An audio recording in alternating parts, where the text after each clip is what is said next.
আসসালামু আলাইকুম। আজকের এই ভিডিওতে আমরা দেখব কিভাবে খুব সহজেই আপনার হাতে থাকা স্মার্টফোন দিয়ে একটি পিডিএফ ফাইল তৈরি করতে পারেন। আপনি কিন্তু চাইলে আপনার হাতে থাকা স্মার্টফোনটি দিয়ে যেকোনো ছবিকে খুব সহজেই পিডিএফ ফাইলে রূপান্তর করতে পারেন।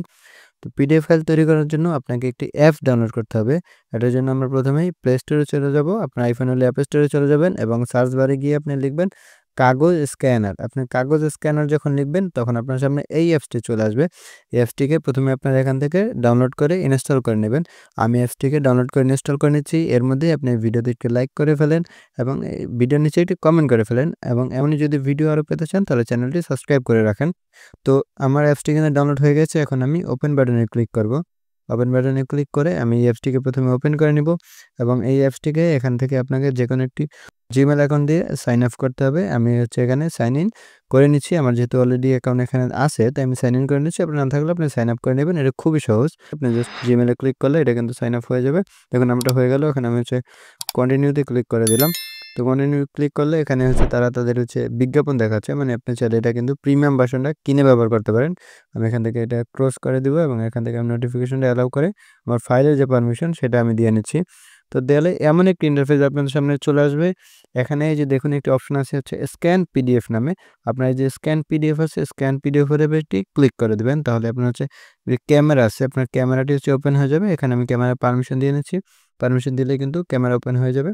আমি ক্যামেরাটা আসলে ঢেকে রেখেছি। এখানে হচ্ছে নিচে যে দেখুন গ্যালারি আছে, আমরা গ্যালারিতে চলে যাব। আপনি চাইলে কিন্তু ছবিটা এখানে তুলেও দিতে পারেন। তবে আমি এখানে হচ্ছে গ্যালারিতে চলে যাব। তো গ্যালারি থেকে আমি একটি ছবি দিতে চাই। তো আমার গ্যালারি ওপেন হয়ে গেল এবং গ্যালারি থেকে আমি এই ছবিটি যদি দিতে চাই, প্রথমে যে একটি আমার স্ক্রিনশট আছে, আমি স্ক্রিনশটটি দিয়ে দিলাম। এর জন্য টিক মার্ক করে নিচে যে এড আছে, একাধিক ছবি দিতে চাইলে আপনি একাধিক ছবি মার্ক করবেন। আমি একটি দিব, দিয়ে যে নিচে এড এর উপর একটি ক্লিক করে দিলাম। তাহলে ছবিটি এখানে কিন্তু চলে আসছে। তো ছবিটি এখানে চলে আসলে নিচে যে টিক মার্ক আছে এখানে হচ্ছে আমরা একটু ক্লিক করে দেব। ক্লিক করে দিলে ছবিটি এখান থেকে আবার দেখাবে। আপনি চাইলে এখান থেকে সাইজ অ্যাডজাস্ট করতে পারেন যে আপনি কতটুকু দিবেন। তো আমি যদি উপরে এটা হচ্ছে ট্যাবটা কেটে দেই এবং এতটুকু রাখতে চাই, এই যে নেক্সট আছে আপনারা নেক্সটে ক্লিক করে দিবেন এখান থেকে। দেন হচ্ছে নিচে হচ্ছে কিছু ফিল্টার আছে। তবে আমি আপনাদেরকে বলব যে অরিজিনাল আছে, অরিজিনালের উপরে ক্লিক করে রাখতে, তাহলে এটা সুন্দর থাকে বা সঠিক এই যে কালারটা সেটা থাকে। তো এটা হয়ে গেলে নিচে যে ডান আছে, ডানে ক্লিক করে দিবেন। ক্লিক করে দিলেই কিন্তু আপনার পিডিএফ রেডি। তো এই যে দেখুন আমার পিডিএফটা কিন্তু অলরেডি হয়ে গেছে, লেখা আছে পিডিএফ স্ক্যান কমপ্লিট। তো এখন যদি আমি হচ্ছে এই যে ডান আছে, ডানের উপরে ক্লিক করে দেই, আমার পিডিএফটা কিন্তু হয়ে গেছে অলরেডি। তো এখন এটা ডাউনলোড করার জন্য এই যে ডাউনলোড আইকনটা আছে, আপনার জাস্ট এখান থেকে ডাউনলোড আইকনে ক্লিক করে দিবেন। তো এই যে এখানে দেখুন ডাউনলোড জেপিজি এবং ডাউনলোড পিডিএফ আছে। আমরা যেহেতু পিডিএফ তৈরি করব তাই আমরা ডাউনলোড যে পিডিএফ আছে এটার উপরে ক্লিক করে দেব। তাহলে কিন্তু আমাদের পিডিএফটা অলরেডি ডাউনলোড হয়ে গেছে।